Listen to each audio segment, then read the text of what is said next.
Madame, Messieurs, bonjour. La Côte d'Ivoire est citée ces dernières années parmi les pays de départ de la migration irrégulière. En ce qui concerne la traite des personnes, notre pays est à la fois un pays de départ, un pays de transit, mais aussi un pays d'accueil. En Tunisie, par exemple, la Côte d'Ivoire est le premier pays pourvoyeur de victimes de traite. L'État a fait adopter des lois pour réprimer la traite des personnes et le trafic des migrants. Pourtant, les Ivoiriens continuent de partir. Migration irrégulière, qu'est-ce qui fait courir tant les Ivoiriens? C'est le sujet du lundi débat de ce jour. Choc pour m'aider à conduire cette émission. Technique Clémence Cole, réalisation Aïssata Koulibaly. Je suis Adama Bakayoko à ce micro. 3 invités en plateau, 2 sont déjà là. Le 3e n'est pas très loin d'ici. On va commencer d'abord par Pasteur Patrick Closael. Il est le président de l'ONG Côte d'Ivoire Prospérité, en abrégé CIP. Pasteur, bonjour. Bonjour. On dira excellent mois de carême. Oui, déjà du tout. Voilà. D'accord, ok. Alors, nous sommes dedans. Un autre invité qui est un habitué de ce magazine, il s'agit bien sûr de notre journaliste Franck Etienne. Je rappelle qu'il est journaliste, il est fondateur du journal en ligne adjoua.net.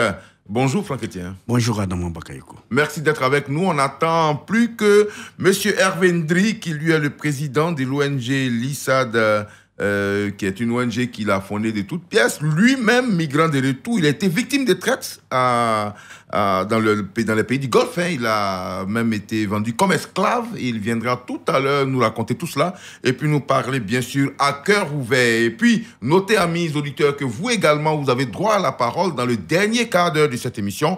Vous pourrez donc nous contacter aux 2 numéros que vous connaissez déjà très bien, le 27 20 21 44 48 ou le 27 20 24 27 87. Je reprends les 2 numéros pour nous joindre dans le dernier cadre de cette émission, le 27 20 21 44 48 ou le 27 20 24 27 87. Alors tout de suite, pour élarguer certains concepts, je vais donner la parole au pasteur Closael qui va bien nous expliquer la différence. On parle de migration irrégulière. On a choisi exprès la migration irrégulière parce qu'il y a d'autres formes de migration, il existe. Ceux qui partent pour les études, par la voie normale, tout ça, on le sait. Mais concernant la migration irrégulière et la traite des personnes, est-ce que vous pouvez déjà faire la part des choses pour que les auditeurs et nous-mêmes, nous soyons sur la même longueur d'onde? Pasteur Patrick Closael. Oui, merci beaucoup, Bakayoko. Effectivement, la migration irrégulière et puis la traite des personnes, il y a une différence. Si on commence par la traite des personnes, on va comprendre que la traite des personnes impose 3 notions de base. D'accord. Dans un premier temps, un acte, et ensuite, qui va se faire soit par le recrutement, il faut des moyens, et puis enfin, la finalité. Donc là, peut être un recrutement, peut être un transport, un transfert, un hébergement, et voilà. Et les moyens, ça peut être la menace, ça peut être les violences, les faits, à tous les niveaux. Et puis la finalité, l'exploitation. L'exploitation. Donc, on parle de traite. Traite des personnes. Donc, on a, pour faire la part des choses, on a 3 moyens, 3 critères pour parler des traites. Il y a, vous avez dit, je vais le rappeler, il y a l'action, il y a le moyen utilisé et il y a la finalité, c'est-à-dire qu'on exploite finalement la personne. Et puis, voilà, ça c'est la finalité. Donc, c'est les 3 critères. Oui. Donc, on peut être migrant irrégulier sans être victime de traite, en fait. Oui, on peut être migrant irrégulier sans être victime de traite, mais il y a beaucoup de risques. Oui. Donc, un migrant irrégulier, c'est donc quelqu'un qui quitte un territoire pour aller sur un autre territoire sans suivre les procédures de ce territoire-là. Oui. Donc, il part d'un autre territoire à un autre sans suivre ces procédures. Donc, il est la migration, mais irrégulier. Il n'a pas les papiers qu'il faut, il n'a pas les documents qu'il faut pour aller dans ce pays. Voilà, toute la documentation, il n'a pas. Et il vit dans ce pays. Oui. Donc, il est irrégulier. Une résidence irrégulière. D'accord.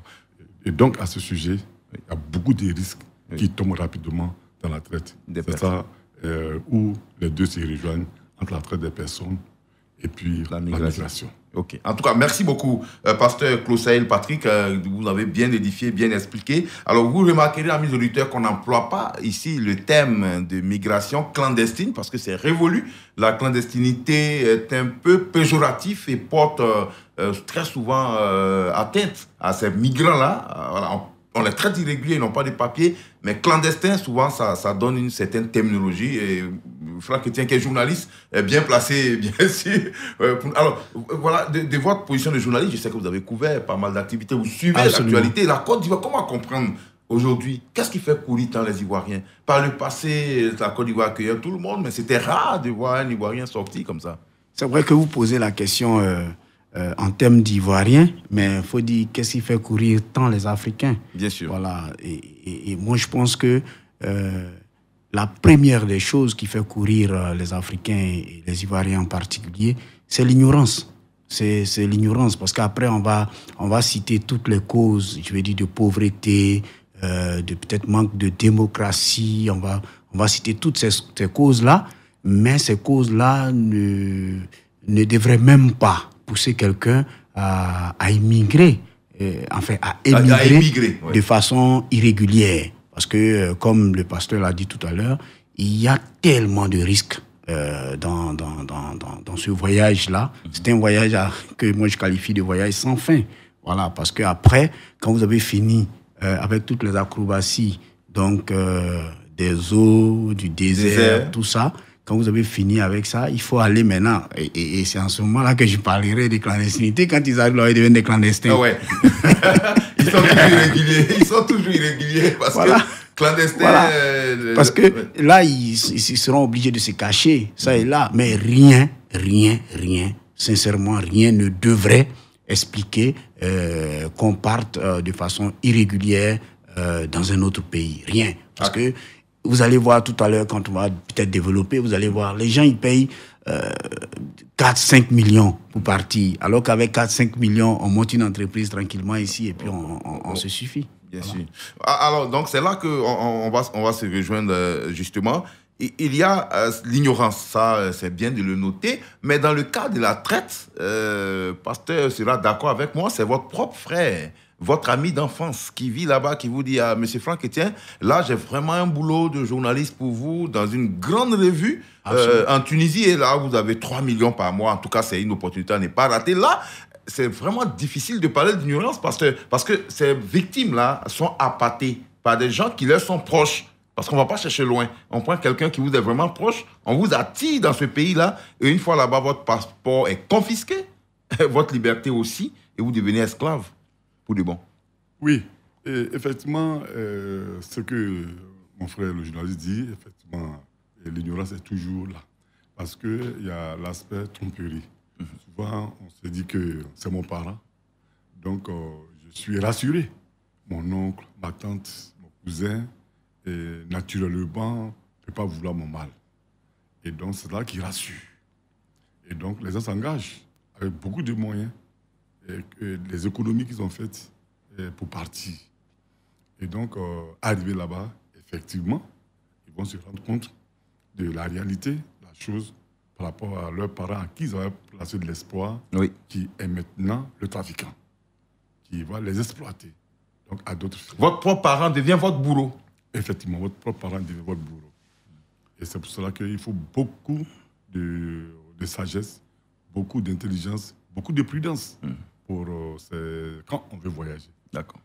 Voilà. Alors, ça veut dire que ça peut arriver à tout le monde, Franck Etienne. On a une dame commissaire qui est venue du Nigeria, à qui on a fait croire qu'elle partait pour les États-Unis, mais l'escale abidjanaise a duré une éternité. Elle a été faite esclave sexuelle ici à Abidjan, dans un quartier précaire où elle était forcée de faire la prostitution. Commissaire de police. J'ai suivi ce document. C'était votre document, non? Bien sûr. Voilà, j'ai suivi ce document. Mais je lui ai dit, c'est en cela que je parle de l'ignorance. Parce que, vous savez, moi, je suis journaliste. Alors, si quelqu'un vient me dire qu'il a une place pour moi, mais au journal Le Monde, en France, et qu'il souhaite que je vienne, mais il y a un certain nombre de choses, il y a un certain nombre de garanties que j'attends. J'ai un certain nombre de garanties que je recherche. Voilà, je ne suis pas journaliste, je vais dire, sur un coup de tête. Je suis journaliste parce que je suis allé à l'école. Chez nous, en Côte d'Ivoire, par exemple, pour être journaliste, il faut avoir le bac plus 3 minimum dans une école de journalisme ou le bac plus 4. Voilà, donc après le bac plus 4 ou après le bac plus 3, si je peux me laisser embobiner aussi facilement, c'est qu'il y a un problème. C'est pas aussi facile qu'on le croit. Voilà. Un commissaire. Non, l'exemple que vous donnez est très. Oui, un commissaire de police qui se fait. Un commissaire de police. Qu'est-ce qu'il ne gagne pas dans son pays pour chercher à aller ailleurs? Pourquoi ne prendrait-il pas juste ses économies à lui-même, passer par la voie normale, et puis aller en vacances, voir le pays qui l'intéresse, avant peut-être d'entreprendre, de déménager dans ce pays. D'accord. Ok. D'accord. Pendant qu'on y... Oui, M. Clossel voulait ajouter quelque chose. Non, juste pour dire qu'effectivement, personne n'est à l'abri de la tromperie. Personne n'est à l'abri. Voilà, quelle que soit notre capacité intellectuelle, nos expériences, personne n'est à l'abri de la tromperie. Ouais. Cependant, ce qu'il faut un peu décrire, c'est ceux qui, volontairement, sachent qu'ils ne sont pas trompés. Prennent la décision eux-mêmes de partir, sachant ce à quoi ils s'attendent. Voyez, c'est ça qu'il faut déplorer. Absolument. Il a été donné de recevoir des Ivoiriens, donc des migrants qui sont revenus, donc de la Tunisie. Alors, je vous prends un mot, pasteur, je précise pour les auditeurs que vous avez l'un des plus grands centres d'accueil des migrants de retour, mais aussi des victimes de traite. Oui. Qu'elles soient ivoiriennes retournant en Côte d'Ivoire ou qu'elles soient étrangères vivant sur le sol ivoirien. D'ailleurs, vous nous annoncez qu'il y a 15 Ivoiriens de Tunisie qui rentrent dès demain déjà. Oui, dès demain à 15h. Des gens qu'on a trompés qui sont là-bas. Oui, dès demain qui rentrent. Donc en Côte d'Ivoire, nous allons les accueillir. Nous allons faire avec nos partenaires, l'OIM, la DST, etc. Et tout ce qu'il faut avant de faire leur réinsertion familiale. Mais en même temps, il y a 14 victimes de traite. De 18 Vietnamiennes qui sont arrivées il y a 2-3 jours dans le centre. Qu'on a fait venir de Vietnam en Côte d'Ivoire pour être exploitées sexuellement. Oui, bien sûr. Est-ce que vous arrivez à Makori. Et donc, c'est la police, l'UCT transnationale, qui a donc le mandat pour cela, qui a pu les dénicher et qui a pu nous envoyer. Et ils sont là. Et ils ont mis la main sur les coupables? Le processus en cours. Le processus en cours, c'est une enquête qui suit son cours. Oui, bien sûr. D'accord. On ne peut pas tout dire là.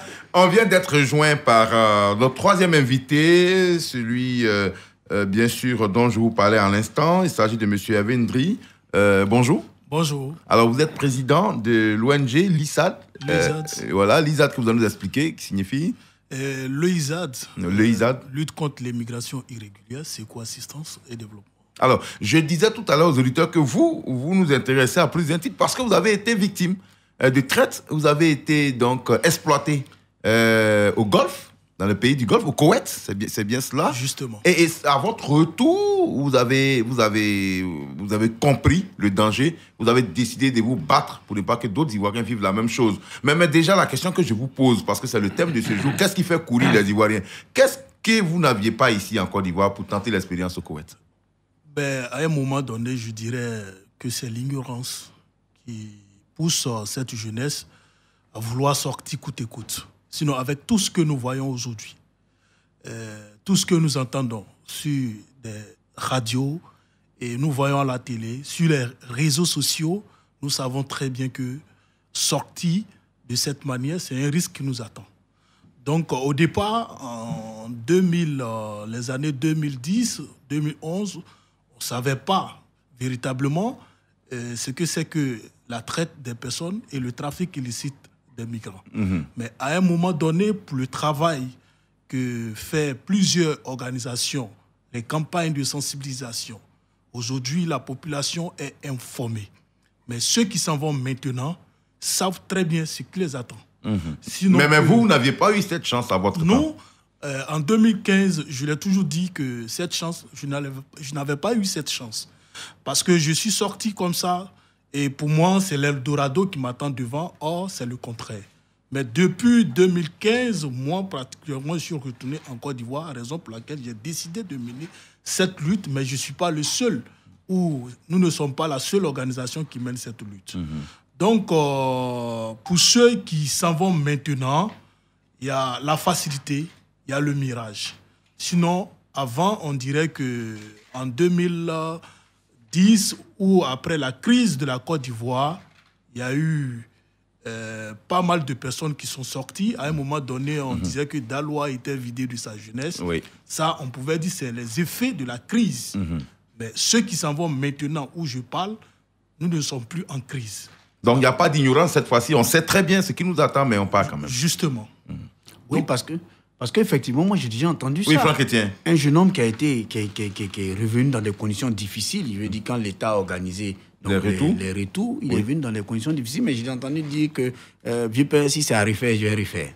Mais il est venu pourquoi alors? Je ne sais pas, mais je veux dire que c'est compliqué. Donc, c'est pour ça que je voulais demander à notre invité qu'est-ce qui, vous particulièrement, vous a motivé? Qu'est-ce qu'on vous a dit? Quel est le discours qu'on vous a tenu en ce moment-là? Mais moi, il faut dire que j'ai été dupé parce que celui qui m'a fait partie m'a fait savoir que je partais dans un Eldorado pas possible. Et tout d'abord, il m'a parlé du salaire.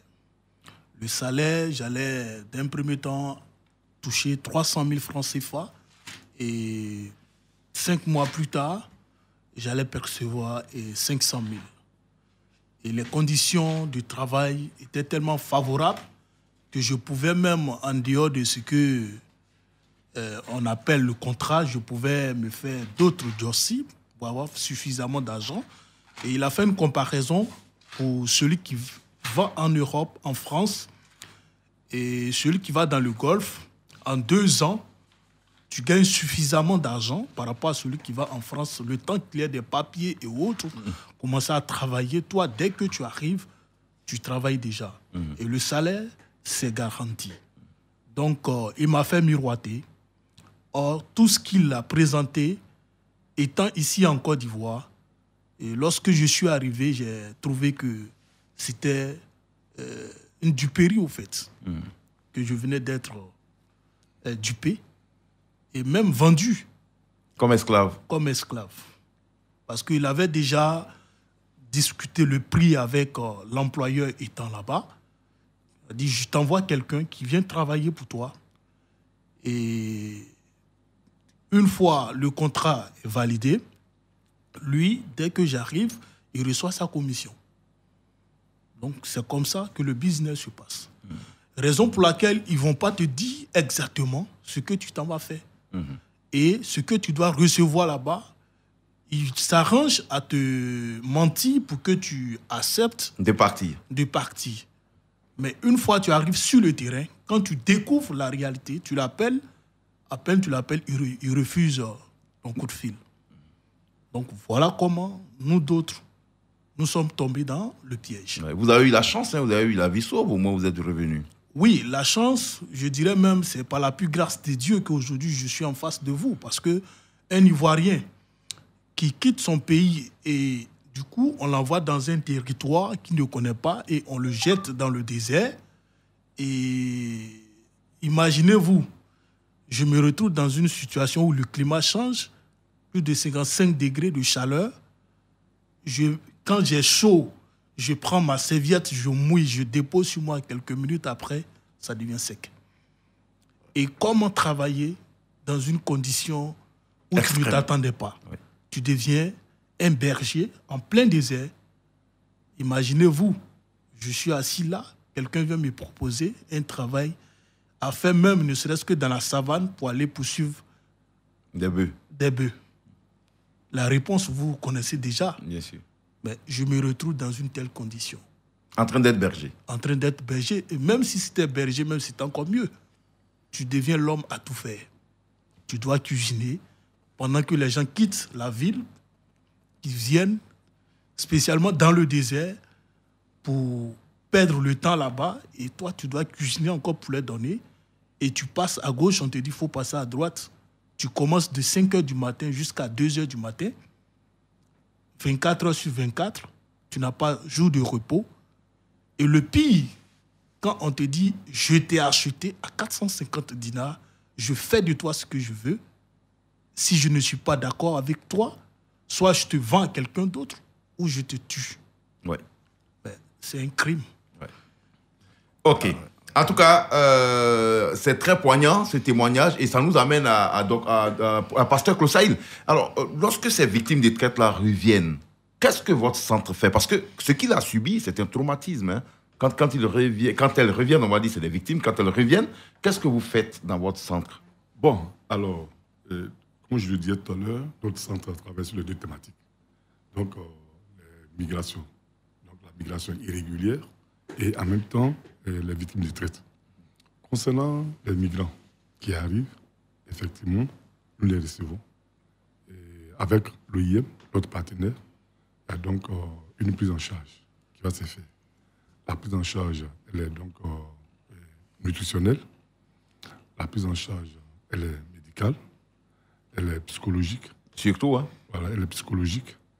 Et puis, donc, il y a la réinsertion de l'accompagnement de ces personnes-là.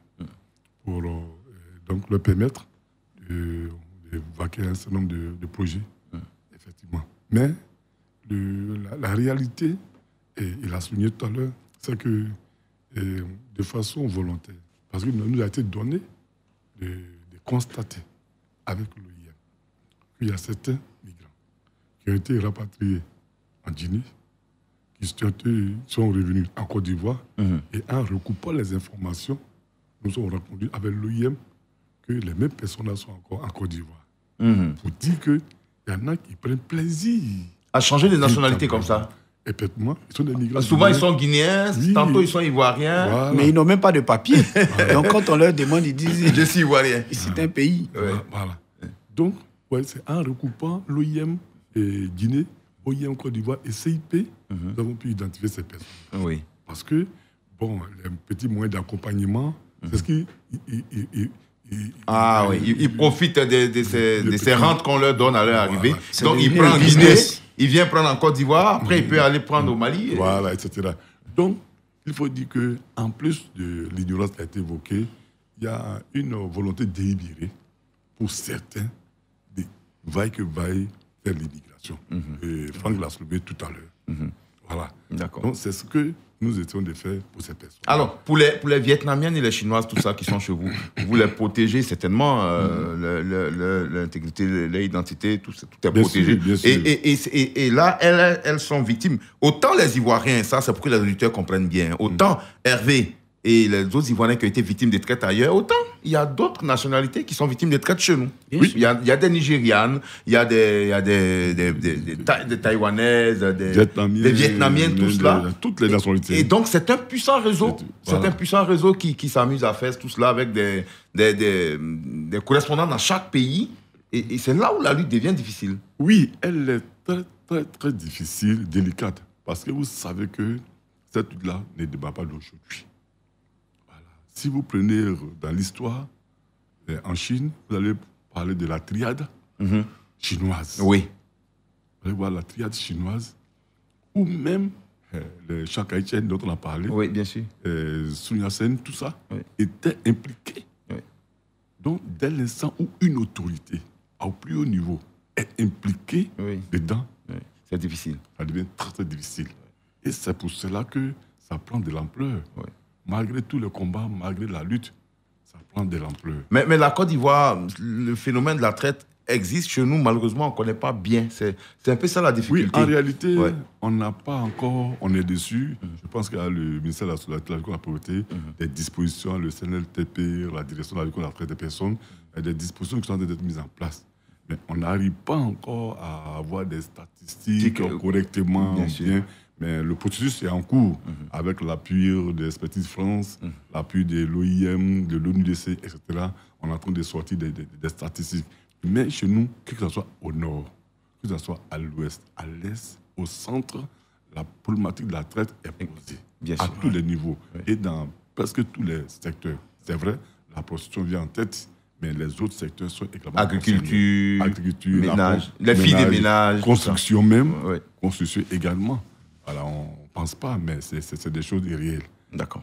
Ok, avant de passer la parole à Franck Etienne, on va rappeler que la traite peut être interne, hein. C'est pas forcément... Mais bien sûr, bien sûr. On a des jeunes filles qui nous viennent de l'Est, généralement, de la zone de Bondoukou, qui viennent des Tantis, qui les font venir à Abidjan, comme comme serveuse, comme Oui, voilà, fille de ménage, mais qui ne touchent jamais leur salaire. Mais Il y a bien toujours une tante quelque part qui passe prendre l'enveloppe et puis... Ou alors il y a la patronne qui invente toujours des histoires pour ne pas lui donner Son entièrement son salaire. Je vais vous donner un témoignage. Oui, allez-y, Nous monsieur étions pasteur. À Azopé. Tu vas voir Azopé, bon, c'est une ville paisible. Oui. Alors moi, c'est dit que ce n'est pas une ville où il y a des victimes de traite. Mais pour celui qui a l'habitude d'identifier les victimes de traite, on peut les identifier facilement. Nous sommes passés dans un maquis, simplement dans un maquis. Nous sommes allés nous asseoir. Et puis, bon, pour chercher à apprendre quelque chose. Et puis, du coup, il y a 3 jeunes filles qui nous abordent pour nous servir. Donc, moi, en tant que professionnel, je sais de quoi il s'agit déjà. Donc, elles m'accueillent, elles me donnent la soie. Et puis, je commence à leur poser certaines questions. Je connais la définition de la traite. Je dis, mais alors, quel est ton âge? Elle me dit qu'elle a 14 ans. L'autre, 16 ans. Alors, tu viens d'où? Je viens de Korogo. Mais tu fais quoi ici à Azopé? C'est ma grand-mère qui m'a fait venir à Azopé. Il y a des éléments qui... Voilà. On te paye combien? On me paye 1000 francs par jour. Qu'est-ce que tu fais de cet argent? C'est ma grand-mère qui prend. Qui garde cet argent. Du coup, les éléments sont là. Il y a le transport. Ouais. Il y a l'hébergement. L'exploitation est là. Voilà. Et ça, c'est à Azopé. Oui. Ouais. Ça veut dire que ça existe partout. Partout. Ouais. Voilà. Et il faut faire attention, souvent dans nos propres maisons, on peut avoir des victimes de traite sans le savoir. Ah oui, Bien bien sûr, sûr. bien sûr. Voilà. D'accord. Bien Alors, Hervé Ndri, concernant, avant que Franck Etienne ne prenne la parole, l'ONG, donc, quand c'est quelqu'un, une victime de retour, qui prend l'initiative de lutter maintenant, vous êtes vraiment engagé parce que vous avez aidé pas mal d'Ivoiriens à sortir de leur trou à travers le monde. Justement, aujourd'hui, quand nous faisons le bilan de ce que l'ONG Loizad a fait en dehors de la Côte d'Ivoire, que nous prenons depuis la Tunisie, le Maroc, la Libye, le Niger, aller jusqu'à dans le Golfe, au Koweït. Aujourd'hui, nous parlons de Oman. Ça, c'est des endroits où vous ne pouvez pas vous imaginer que les Ivoiriens pouvaient se trouver là-bas. La première opération que nous avons faite, c'était en 2019, où il y avait des filles ivoiriennes qui étaient enlevées au Koweït. Et ne voulant pas les libérer, ils sont allés les cacher. Et la famille nous a contactés. On dit que ça fait pratiquement des jours que nous n'avons aucune nouvelle de nos enfants. Et c'est comme ça, nous avons tracé des personnes d'abord qui les ont envoyées, les passeurs et autres. C'était un Togolais. On a eu à discuter avec lui au téléphone. Bon, au départ, il ne prenait pas ça Au sérieux? Mais quand il a vu que c'était une affaire réelle, et il a accepté de collaborer avec nous, avec l'agence qui est dirigée par des Arabes et qui ont collaboré avec nous. Et du coup, nous sommes rentrés en contact avec les filles et on a pu échanger avec elles et avec leur patron. On a demandé à ce qu'on libère les filles. Et elles ont été libérées, sont venues. On allait même à l'aéroport les accueillir jusqu'à les conduire dans leur famille. Après, nous avons vu sur les réseaux sociaux, il y a une jeune fille encore qu'on appelait Larissa Ba, qui a même interpellé le président de la République. Bien sûr. Et dans ensuite, le désert libyen, c'est ça, frontière Tunisie-Libye. Elle était au Koweït. Au Koweït aussi. Voilà, donc elle a même interpellé le Premier ministre Ahmed Bakayoko. Et c'est l'ONG Loizad qui est du coup rentré en contact avec la fille qui venait de sortir même d'une prison. Et nous avons tout planifié pour qu'elle retourne. Aujourd'hui, je vous parle, elle est là. Et en dehors d'elle, il y a plusieurs cas avec certains journalistes qui nous ont contactés, qui nous ont fait savoir ce que ces personnes traversaient. Et dernièrement, c'était la Tunisie. Il y avait plus de 28 Ivoiriens et Ivoiriennes qui étaient bloqués là-bas. Et après la Covid, qui vraiment cherchaient à rentrer en Côte d'Ivoire, qui traversaient des situations difficiles. Et nous avons adressé des plaidoyers à l'État de Côte d'Ivoire et Dieu merci, l'ambassade a collaboré avec nous et l'OIM a payé le transport. Ces personnes sont rentrées. Et je me rappelle très bien avec 46 jeunes qui étaient enfermés à Wardia, c'est une prison de Tunisie, et qui nous ont écrit, un Camerounais, qui dit vraiment, grand frère, nous allons vraiment mourir, aidez-nous, nous voulons sortir d'ici. Et c'est là que nous sommes rentrés en contact avec des collaborateurs qui sont sur place. Nous avons fait des démarches Et Dieu merci, ces 46 jeunes ont été libérés avec toutes sortes de nationalités. Sans oublier ceux qui étaient bloqués au Niger, depuis le désert, à Gadez, qui nous ont contactés. Et Dieu merci, nous avons tout fait pour que l'organisation, l'OIM, puisse faire venir ces personnes-là. Je vais vous dire qu'aujourd'hui, plusieurs pays, des Ivoiriens, sont dans ces pays. Et tu ne peux même pas t'imaginer qu'un Ivoirien peut se retrouver dans de telles conditions. Bien sûr. Vraiment, c'est notre quotidien. Je me rappelle, j'étais la dernière fois à Yamoussoukro en décembre, qu'on m'a fait savoir qu'il y a une fille ivoirienne qui était maltraitée à Oman. Je me suis dit, mais à Oman, qu'est-ce qu'un Ivoirien, peut aller chercher à Oman?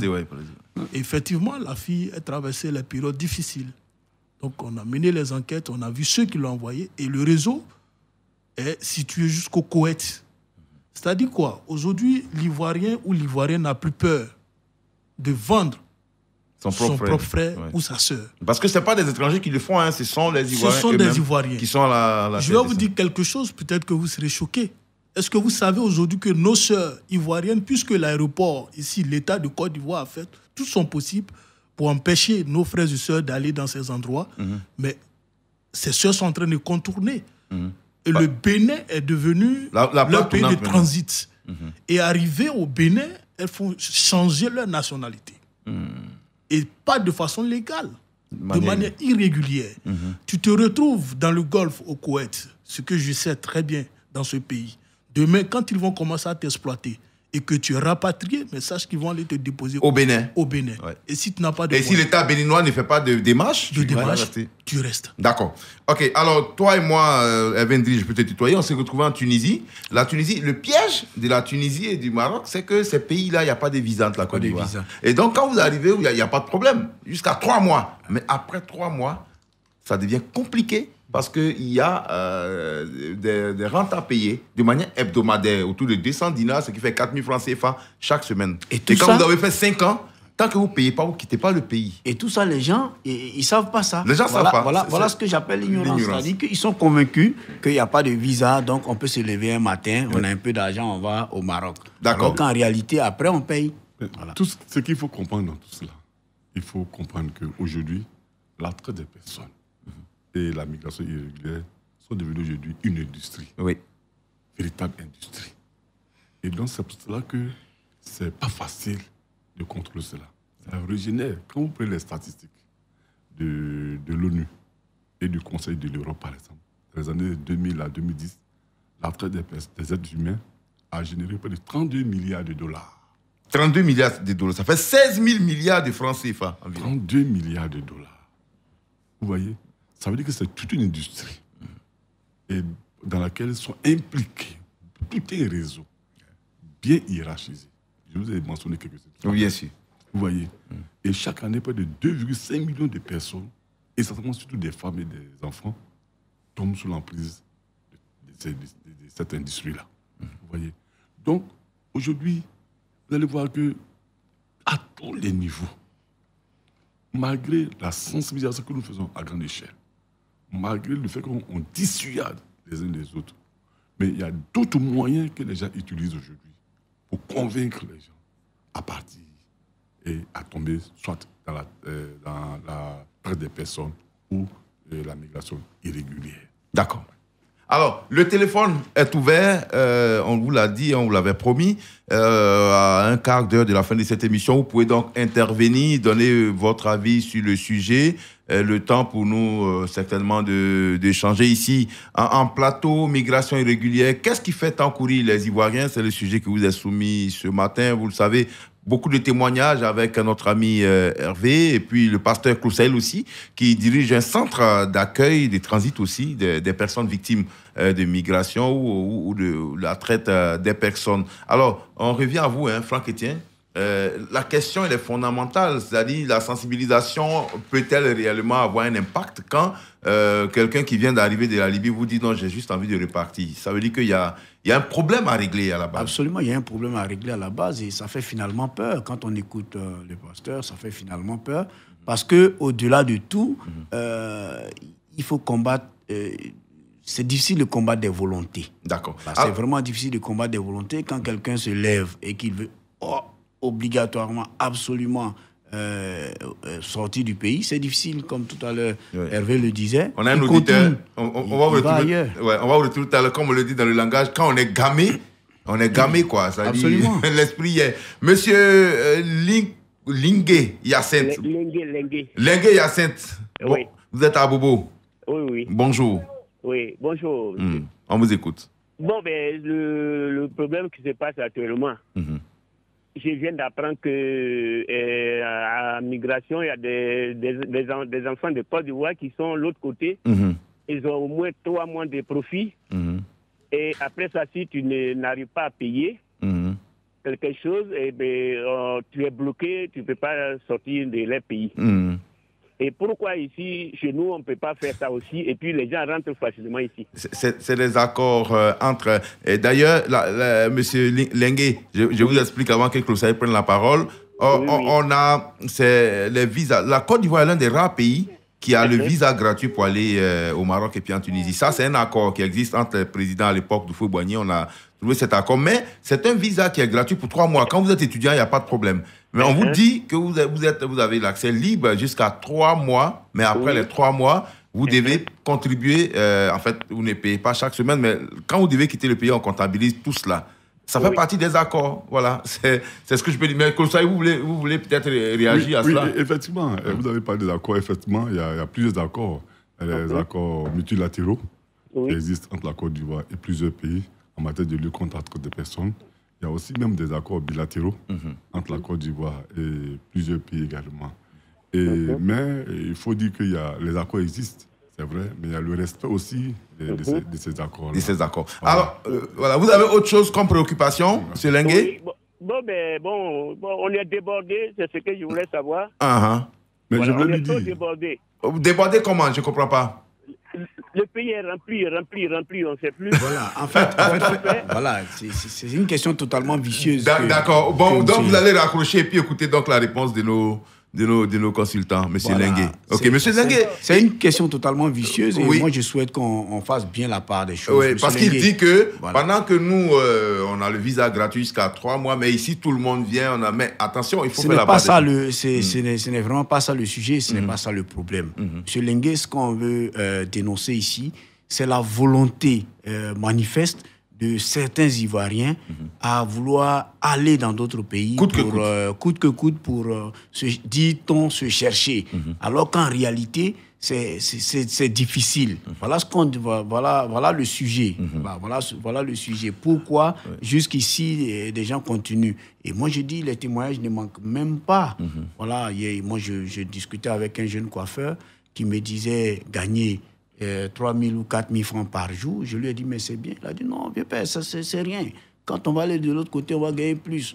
Je lui ai dit, mais ceux qui gagnent plus là-bas, c'est parce qu'ils vivent difficilement là-bas, que tu as l'impression qu'ils gagnent plus. Donc, si tu décides de vivre difficilement ici, tu auras l'impression aussi que tu gagnes plus. Mais il n'est pas prêt. Il veut partir coûte que coûte. Voilà, il veut partir coûte que coûte. Donc, je veux dire, comment combattre les volontés? C'est en ce sens-là que peut-être il faut dire à l'État d'employer plus de moyens de coercition. Parce qu'après, quand on a fini de sensibiliser, à un moment donné, il faut D'accord, mais en même temps, on vous dira qu'il y a la liberté d'aller et de venir. On retrouve au standard M. Ben Amonkou. Bonjour, M. Adama Bakayoko. Bonjour, vous êtes à Congo 1, c'est dans la zone, dans la région de la Mé. Oui. Alors, moi, je voudrais vous dire merci pour cette émission. Mais ceux qui disent, les victimes qui disent qu'ils ont été bernés, qu'ils ont été dupés, là, je ne la comprends pas. Moi, je prends mon cas, M. Benamokou, je suis enseignant de mon état, je suis à la retraite. Et puis, j'ai un frère, ou bien une connaissance qui est dans ce pays, et qui me dit que non, il y a une opportunité pour moi, en tant que retraité, je peux continuer d'enseigner. Mais avant de m'engager, il faudrait que je prenne tous les contours, soit quel est le salaire, l'hébergement, comment est-ce que il faut que j'ai le nom de l'école et que j'ai échangé avec le directeur, le fondateur de ces écoles. Je ne peux pas me lever pour dire que non, puisqu'il y a une opportunité, je vais partir. Donc, ce sont eux qui sont en faute. Et puis, ce phénomène existe dans nos pays. Et actuellement, nous voyons des Nigérianes, des Libériennes, des Ghanéennes qui sont dans nos pays qui font qu'on appelle la prostitution. Oui. Alors, vraiment, je ne comprends pas. Et vous avez parlé d'une qu'on appelle commissaire de police. Commissaire de police, c'est-à-dire que vous avez un niveau intellectuel très élevé et vous devenez prostituée. La faute à qui? À la victime elle-même. Bon, c'est ce que vous pensez? Oui, c'est elle-même. Parce qu'il faut réfléchir. Quand on l'aide de radio, c'est ici, c'est pas ailleurs. Hein. Donc, je voudrais vous remercier pour cette émission très importante. Merci. Il faudrait que les auditeurs suivent ça et ceux qui veulent aller dans l'aventure s'arrêtent. En Côte d'Ivoire, il y a l'aide de radio. Merci. Merci. Et excellente journée. Alors, M. Ndri, je vais vous donner la parole parce qu'il vous a posé directement la question. Parce que lui, il dit qu'il ne comprend pas. Que lui, on puisse le convaincre. Voilà. Il ne comprend pas. Donc, il estime que la faute vous revient. Qu'est-ce que vous répondez? Oui, justement, parce qu'aujourd'hui, lui, il est informé. Sinon, pour un truc que tu n'es pas informé, pour la première fois, on te parle de ça. Mais tu te dis, mais celui qui est en train de te parler, te parle avec sincérité. Et vu la personne, tu te dis, ah, vraiment, ce qu'il dit, c'est ça, c'est la vérité. C'est que M. Benanonkou, il aurait pu tomber dans le piège en 2014, là où on n'en parlait pas beaucoup. Voilà. Aujourd'hui, je dis Dieu merci parce qu'il y a des organisations qui ont pris ce problème à bras le corps, qui en parlent et qui sensibilisent, qui tournent un peu partout dans les villages, dans les hameaux, dans les villes, dans les communes et même sur des radios comme Radio Côte d'Ivoire, qui est une chaîne nationale, qui explique. Oui, allez-y. Ok. Rapidement, un auditeur de Divo, peut-être c'est avec lui qu'on va terminer. Monsieur Ahmed Bakayoko, bonjour. Bonjour, monsieur. Vous êtes à Divo.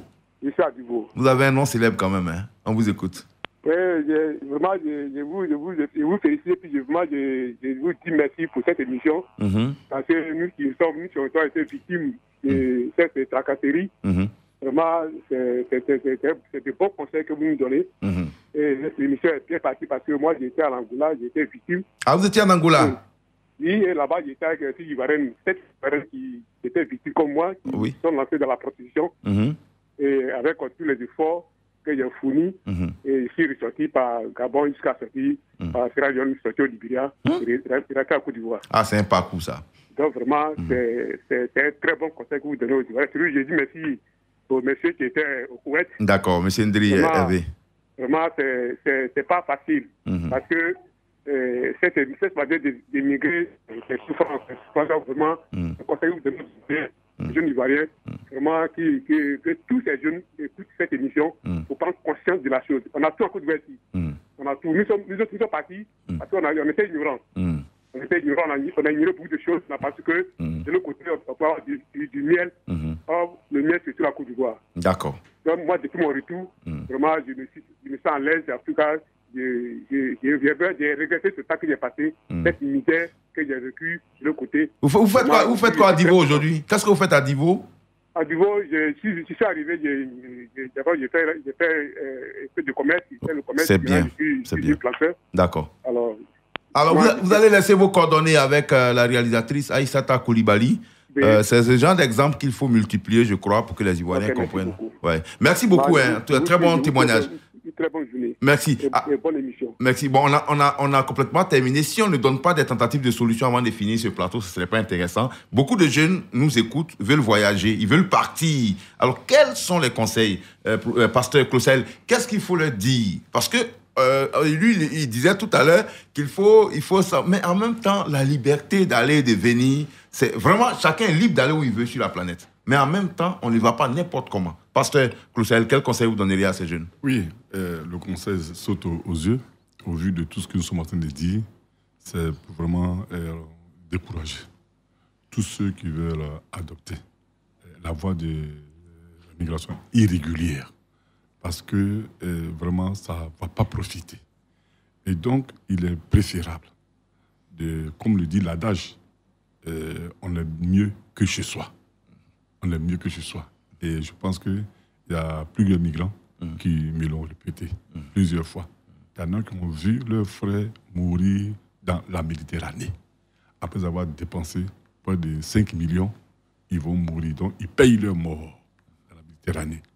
Donc, je voulais donc encourager ces jeunes-là à s'approcher de toutes les structures nationales qui existent. Bien sûr. Voilà, pour pouvoir donc faire des projets. Il y a des structures d'accompagnement, il y a des structures de formation, etc., pour pouvoir les aider. Ok. Je voulais même aussi encourager aussi donc, les autorités pour que la volonté politique d'accompagner ces jeunes-là, qui existent déjà, soit encore très forte. Parce que la grande partie de la jeunesse aujourd'hui cherche vraiment à faire quelque chose. Et il faut vraiment les encourager aussi, les aider. Beaucoup de structures existent déjà, mais toujours, il faut les améliorer. D'accord. Franck Etienne, la solution, parce que finalement, on s'en va, il faut dire à ces jeunes-là que les ambassades sont là pour ça. On vient aller à Paris, on vient à l'ambassade de France, on demande la liste des documents fournis sans passer par les magouillas, parce que c'est là que ça commence. Lorsque vous tombez sur quelqu'un qui veut vous aider, finalement, il vous fixe 4-5 millions, vous êtes découragé, il dit, bon, moi, j'ai une autre voie plus simple, c'est de passer par la Méditerranée. Rapidement, Franck Etienne. Mais justement, c'est pour ça que je continue de dire qu'il faut qu'on arrive à combattre. En une minute, et on me fait signe que... Voilà, c'est pour ça que je continue de dire qu'il faut qu'on arrive à combattre l'ignorance. Et un certain nombre de mécanismes existent de par l'État. Il y a le système de l'emploi jeune, je vais dire, qui doit pouvoir s'étendre à la sensibilisation dans ce domaine-là. D'accord. Et proposer, par exemple, des projets clés en main. Voilà, des projets clés en main. Parce qu'aujourd'hui, ce que l'État fait, c'est d'attendre que les jeunes viennent avec leurs projets. Je pense qu'on peut concevoir certains projets clés en main. Voilà, faire des projets clés en main. L'autre chose aussi, c'est d'utiliser aussi des moyens de coercition. Quand il y a quelqu'un qui se retrouve, je veux dire, quand il récidive, il faut qu'on l'envoie, par exemple, à Bemresso. Voilà, il faut qu'on l'envoie. Bon, Bemresso, c'est pour caricaturer. Il faut qu'on l'envoie à un centre de redressement. On lui dit que ce que tu fais, c'est pas bon. Et puis, troisième chose, je voulais déplorer. On est débordé. Non, je voulais déplorer et je vous l'ai dit, moi j'ai bien Radio Côte d'Ivoire, je voulais déplorer la non-présence quand même de l'État sur le plan. Bien sûr. Voilà. On fait des efforts, nous les journalistes, on fera venir l'État pour sensibiliser. Et donc, quand on invite l'État, il faut que l'État vienne. Voilà. Je sais combien de fois vous vous décarcassez et puis vous n'arrivez pas à avoir les personnes ressources. Et c'est pas bon. Merci beaucoup. On termine rapidement, monsieur, en un mot. Monsieur Evendri, merci pour votre témoignage. Je pense que beaucoup d'Ivoiriens vous ont écouté. Alors, pour finir, solution rapide. Bien, moi, tout ce que je peux dire, je vais parler à nos autorités pour dire qu'à un moment donné, en tant que politicien, qu'ils s'asseyent et qu'ils discutent mieux pour l'avenir de la jeunesse que de s'entretuer, de faire la bagarre politique. La bagarre politique. Et tout ça, ça entraîne tout ce que nous sommes aujourd'hui dedans. Parce que si on doit s'asseoir dans un pays, tout le temps, on va parler de réconciliation. Cet argent qu'on doit prendre pour faire la réconciliation peut créer des emplois pour la jeunesse. Merci beaucoup. Monsieur Vendry, c'est ici donc on s'arrête. Lundi débat, c'est tout le lundi, vous le savez, à partir de 10h10 sur Radio Côte d'Ivoire. On était très heureux de vous savoir nombreux à l'écoute de cette émission. Merci beaucoup à Pasteur Patrick Closaïd, président de l'ONG Côte d'Ivoire Prospérité. Merci à monsieur Vendry, président de l'ONG Leizad, migrant de retour qui a été victime de traite au Koweït. Et puis Franck Etienne, journaliste fondateur du journal en ligne adjoua.net. Merci à Issata Koulibaly, Clémence Cole, je suis Adama Bakaïkwa, ce micro. À lundi prochain. Radio Côte d'Ivoire, Abidjan 88.fm.